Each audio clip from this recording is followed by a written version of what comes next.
All right, folks, according to this, we're live. Welcome. Thank you for attending today. My name is Ron Carson. I'm the handsome fellow on the right of your screen here, I guess in the little square as well as on the slide.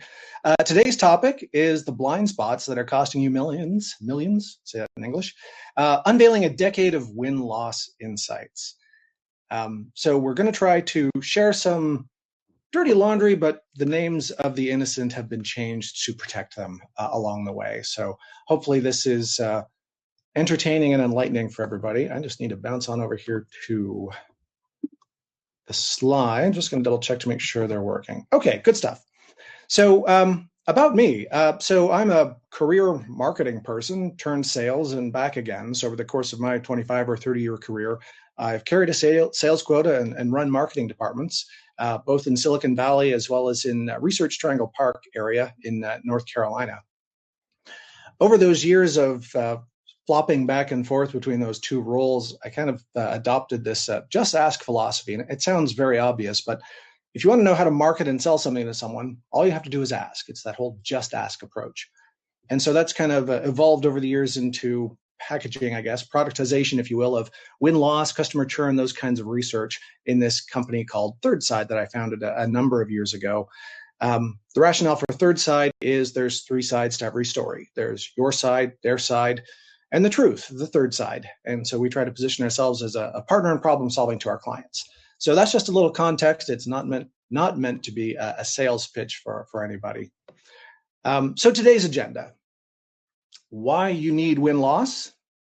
We're going to introduce the blind spots. This isn't about industry level statistics or anything like that. Really wanted to just share some of the oh my goodness moments of what's really going on in win-loss, in your sales funnels, things you don't know are happening that are causing you to lose revenue. So there's some common ones we're going to touch on, as well as some uncommon ones, just to illustrate the value of doing this win-loss research. My favorite section, the WTF, or what's the fix, we'll touch on that. That includes some do's and don'ts, because this isn't about Third Side or promoting a service. There's some additional resources at the end for folks to kind of self-serve and do their own win-loss. Okay, so why you need win-loss? Well, a few reasons. The loss reasons in your CRM are typically vague or not actionable, right? So sales reps are not paid to look in the rearview mirror and kind of do a self-assessment of what could I have done better. We're paying them to look ahead and get on to the next revenue opportunity. And no matter how many drop downs we stick into our CRM, they're never really sufficient, right? So we might have a drop down for price and then maybe another layer below that, or for competition and another layer below that. But you get to the point of they're too vague. They're not actionable, right? If you have 30% of your losses attributed to price, what does that really mean? Does it mean you're too expensive, or does it mean other things? And we'll get into that in a minute.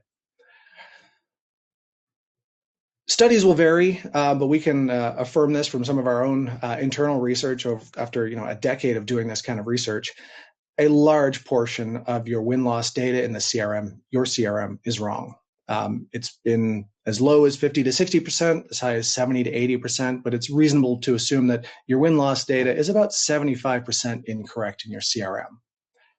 That's pretty bad. Now imagine it's your job to make decisions about what to do about win rates, loss reasons based on that much bad data. It's not a good situation. So the punchline in that aspect is you've got blind spots. These are things you don't know are happening, I guess, thus the name. Things that are happening in your sales process, your go-to-market motions that you don't know are there, and you don't know that they're costing you revenue. The reality is we've all got blind spots. Every company has blind spots. Over the years, we've documented many of them throughout various sales processes. This isn't about sales. This isn't about the sales motion and maybe they got something wrong. There are other things going on out there, things you don't even know are going on. Some of them extend all the way back to marketing. Bad messaging brings poorly qualified prospects into the top of the funnel. Sales, maybe they're doing a not enough discovery, so they're not really aligning with the customer's needs. The demo is generic, those kinds of things. The product, maybe you're not actually hitting on the things that actually differentiate your product. Maybe you're starting to bundle things, trying to increase revenue that don't actually match what customers want, kind of a problem. So there's a bunch of them that are out there. I could go on this slide, but I've got some other examples to go through. The point is, you're losing deals for reasons you don't even know exist.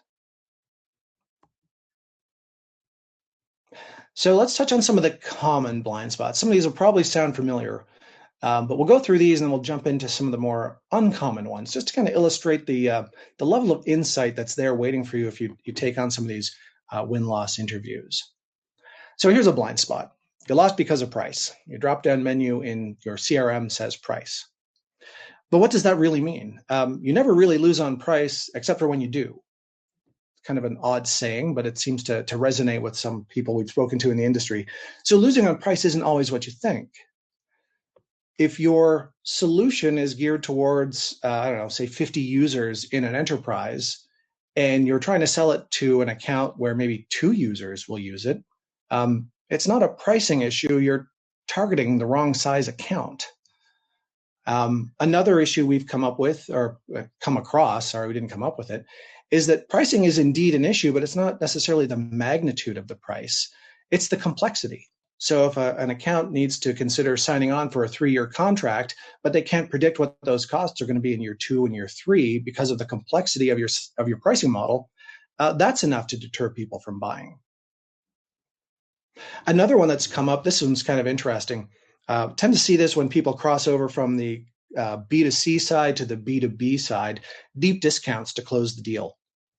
So if your average selling price is $100,000, and that's the price you put forward to a customer, and they're waffling, they're not sure they want to go, but you want to push them over the line and get them to close the deal, and you offer a deep discount, let's say drop it down to $20,000. You've gone from 100 down to 20.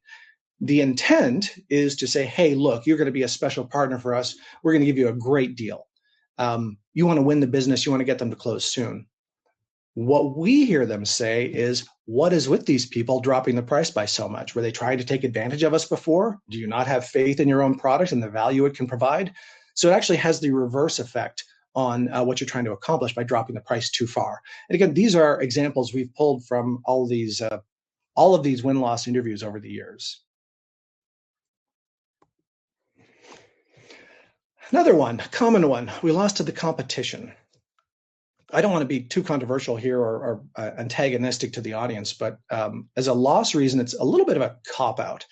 It's not to say you didn't lose to competition, but it's not enough information. There are underlying reasons being missed. So just saying you lost to competition isn't enough. You're not learning enough. You can't act on that. And in fact, when we do see people act on it and it's not accurate, it's even worse. There was a scenario where a company had about a 75% of the list they gave us, 75% of the list was geared towards a loss to competitor. We did the interviews and that wasn't true. So imagine if you're responsible for trying to come up with the competitive strategy, how to deal with that competitor. You didn't actually lose to that competitor. Oh, and by the way, the primary loss reason was price. So if you had actually listened to that data, you could have changed the strategy that would have decreased margins unnecessarily and trying to compete against a competitor that wasn't actually there. So there's much more to it than just lost to competition. Was there price? Maybe. Is there product features that are missing? Maybe. Did sales do something wrong? Maybe. Did they do a better job of discovery and aligning to the customer needs? Maybe. So that's why I don't want to be too controversial, but or offend anybody in the sales sphere that might be online. But it's not good enough to just say we lost to competition. I'm going to pause and just jump over. All right. Sorry, I can't see the chat as we're doing this, so I just wanted to bounce over for a sec. Pardon me. Okay. Another one's messaging. So we've just kind of, I don't know, said some mean things about sales. Marketing doesn't get away from this either. Messaging is a pretty common problem we hear in blind spots as far as win-loss goes. So vague messaging leads to bad leads. I'm reminded of the Princess Bride. Is it the Princess Bride? You keep using that word. It does not mean what you think it means. Bad messaging leads to bad leads. And the more vague and generic the messaging, like strategic optimization and kind of those typical marketing stereotypical buzzwords, you'll bring in the curious looky-loos but they'll also tend to be the people that won't say, no, there's no opportunity. So you wind up with this bloated pipeline of people that aren't actually going to move forward with any purchase decision. So messaging can lead to those problems too. Additionally, another scenario we've come across is the right value proposition is not always what you expect. It's not unreasonable to assume that value propositions around efficiency and ROI and those kind of messages are going to be the ones that click. They do in many cases, maybe most cases, but it's not always true. Sometimes the value proposition that resonates is employee satisfaction, employee retention, customer satisfaction, right? So understanding the right value proposition because you've had these win-loss interviews to understand what really is resonating with them actually helps reveal the blind spot and help you correct these things along the way. Another thing we've heard of is undifferentiated equals disposable. So going back to that example where 75% of the losses were to one particular competitor, but not really, what we heard was that all of the vendors sounded the same. So it didn't really matter which one they continued with. They all sounded the same. The messaging was the same. The software was the same. So you go from having a conversation where you have an opportunity to set yourself apart to you're just one of 5 different vendors and they don't care anymore, right? So it's another blind spot that's out there. And again, having the conversations helps shine a light on what the real issue is, not the one you think.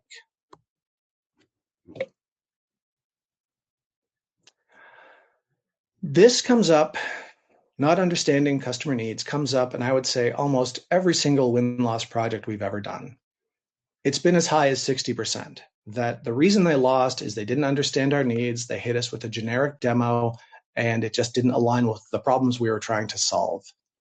It's not always this high, but it is a common problem. And if I could lobby for one piece of advice out to the sales side of the go-to-market motion out there, it's help your reps do proper discovery and align appropriately with customer needs. Hugely impactful. All right, next blind spot, no decisions. Every time we do a project with an account, I try to encourage that we do no decisions as well. They're often perceived as the long maybes, the quagmire of indecision, right? There are these people that have engaged to some degree, but they can't get them across the line. The buying group keeps expanding, or they keep having positive conversations, or maybe they're ghosting, right? Those kinds of things happen, and they become very, very, very, very long sales cycles. When you dig into those and start peeling it back, what we typically see is they break down into 3 buckets. There's no opportunities. So these are the people that will respond to our inquiry for a research conversation and say, I got a business card, or I gave a business card at a trade show. I have no interest. Or I downloaded an ebook, and as a courtesy, I sat through a 15-minute demo, right? Those are not legitimate opportunities. There's also some losses. In the group of no decisions, there are losses. And what that means is there was a decision, you just weren't part of it. Good to know. Otherwise, you look like you've got this bloated pipeline of opportunity. Not a great metric to carry forward if it's not accurate. Now, the one that is most interesting is the win backs, right? So if you've maybe had some of this loose messaging out there that's brought some people in that aren't quite sure, maybe they're the change agent within the organization, but they're not quite sure that you've got the value proposition they want to carry forward. Often the interviews with those people can lead to a conversation that says, oh yeah, now I get it. I would be interested in re-engaging with them if. So the benefit of doing the win-loss research in that case is you can start then to align with the things they're interested in and have that strategy for going back and re-engaging the account. All right, we're coming up to the uncommon issues. I'm going to bounce back over into the app just to do a quick time check. I think I got about 5 minutes left, so I'm going to go a little quickly here. Okay, uncommon issues. Touching on these, they won't be as common. You might not have seen them, but I'm giving them here to illustrate the value of doing this research. There's things, blind spots out there you couldn't predict, you don't know are coming. We call them blind spots for a reason. You didn't know they were there. So mini case study number 1. This customer of ours, client of ours, followed instructions off of a revenue cliff. So they're an approved vendor in their market segment. They were told by multiple accounts to wait for RFPs, right? They were instructed to wait for the RFPs. Do not contact the business units, right? You're approved. We know what you do. We'll be in touch when there's an RFP. No RFPs came. Meanwhile, their competitors maintained contact with the business units. Not only were they maintaining contact and building relationships, they assumed the role of the consultative advisor, right? The people advising how to structure the requirements for the upcoming project. So when that happened, not only were they able to, well, even farther than architecting the RFP requirements in their benefit, they were able to make it a sole source thing so it never went to RFP. So by following the customer's instructions, our client effectively never got a chance to compete for the business. Blind spot they didn't know was there. Next blind spot, overwhelming the customer. Optics matter. You got to read the room. So the buying process in this market is RFP. You make it to the shortlist, and then you come to pitch day. This client of ours was a well-known vendor in the space, so top 3 all the time. They were getting to pitch day literally every time. What they wanted to do on pitch day was show that they had the entire solution covered, right? Whatever they could come up with, the customer could come up with, they would have covered. They would send multiple experts. So if the customer said, oh, I got a question about this. Oh, we have that expert here. Oh, I have a question about this other thing. That expert's there. Okay, so that's the intent, right? To show depth, breadth of bench. What the customer saw was bloat, bureaucracy, lack of accountability, and cost overruns, right? Like, who's in charge here? Which throat do I choke? And am I paying for all you yahoos? Closed lost. They didn't know what was happening. And these were not inexperienced salespeople either. These are professional senior people that were inadvertently stepping into that problem. I'll do one more here and then I'll move on. This mini case study, this is AI before AI was cool. AI-enabled technology for the marketing technology stack. Meant to automate, streamline, all those kinds of things, similar promises that you hear today. There's implications to introducing something like that into a marketing technology stack, right? There's information flow, there's dependency on different applications. So it's not an easy thing to implement necessarily, at least that was the concern, right? So the vendor did a brilliant job of describing what it is and why you need it, right? Brand spanking new category, this is what it does, this is why you need it, it's gonna be awesome. They kept losing deals because they never explained to prospective customers how. This mental hurdle of how do I implement this into a very complicated technology stack caused them to lose deal after deal after deal. I'm going to skip this one for the sake of time. Salespeople are not jerks. It's more of a unresponsive, just a category thing. Anyways, WTF, what's the fix? Okay, so this isn't meant to be a commercial for Third Side. So some do's and don'ts if you're doing win-loss at home, you got the home game of win-loss analysis, and you want to do some on your own. Some do's. First of all, do win-loss analysis. Hugely valuable. Do it as interviews. Do ask probing questions and do cover a wide range of topics. You can go anywhere once they believe you're not going to try to sell them something. And do set aside enough time. It's happened before where you go through the process of getting the interview, having the interview, not enough time to document and share the interview. Make sure you set aside enough time. Don't rely on surveys. Don't try to revive a sale. Don't try to revive a sale, and don't try to revive a sale. That is key if you actually want to get information out of them. As soon as they sense you're trying to get some, open up a sales conversation again, done. They'll stop talking. Don't try to explain. Don't be defensive. Don't be apologetic. Just ask the questions and get the data. All right. I think we're approaching time here. Oh, look at that. Right on time. Okay, so a couple of things. Got some resources available. Practical tips for doing it in-house if that's your chosen path. This is an ebook we did a little while ago, but it's actually got some good information in terms of some of the do's and don'ts I just said. Also has some good considerations for who should be doing the interviews. There are trade-offs for having marketing people do it, product people do it, sales people do it, things to consider. It's available on thirdside.com/pavilion. So happily we'll send that over to you. You can tell I tend to get amped up and revved up and excited about this stuff. So I'm happy to chat anytime. You can find, thirdside.com there. I'm happy to connect you through there. And here's my contact information directly. My email is ron@thirdside, my LinkedIn address, as well as the website, and another semi-flattering picture on the right. All right, with that, I'm going to jump back over to where I actually can see the chat, see if there's anything coming in that I need to respond to. Does not look like it. Shin, have I finished right on time? You sure have. Thank you very much. Awesome. All right. Should we hang up for chat or just end the session? We can do both. Why don't you do the honors of hitting the big red button, and if there's any more chats to have, we'll still be able to do that. You got it. Ending session. Thanks, everybody. Hope it was informative. Bye.